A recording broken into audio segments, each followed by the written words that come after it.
They say there's a house in our town that people don't even dare to mention. Old, abandoned for decades. Its walls are crumbling, the windows boarded shut, the roof barely standing. But one thing always stands out: a massive red door. Its paint never fades. Sometimes it even looks fresh, as if someone repaints it every night. Maxim was a student journalist. He had heard the stories that people disappeared inside, that something lived there. For him, it was the perfect chance to film a story for his channel. So one night, he went there, with a camera and a flashlight. The house seemed to swallow light itself. The street lamps glowed, but their light never reached the entrance. The air was colder here than anywhere else. The red door gleamed, drops of moisture sliding down. Maxim reached for the handle. His phone buzzed. Unknown number. He declined the call and pushed the door open. Inside, the stench of damp and mold hit him. Walls peeling, ceiling crumbling. Each step on the stairs groaned like the house was alive. On the second floor, a door stood slightly ajar. His phone rang again.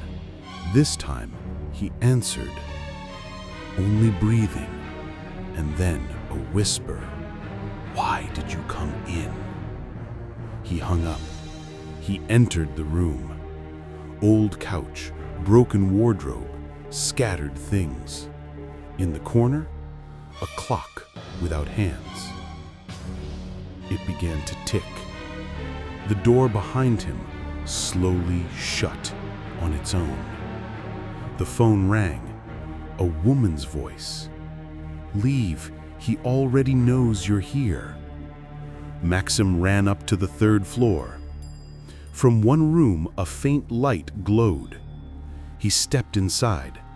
Photographs, dozens of them, covering the floor. Every face, blacked out.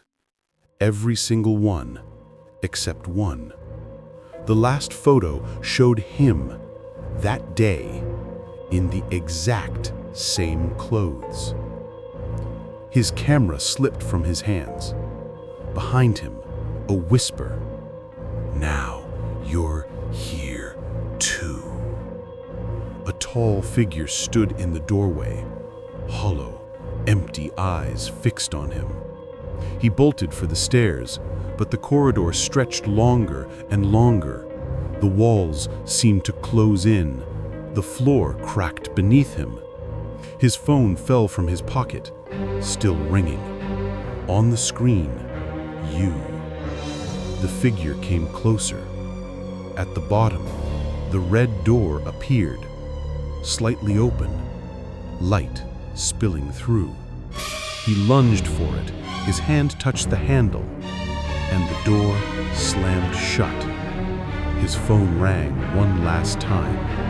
He picked it up with shaking hands and heard his own voice whisper, "You will never leave."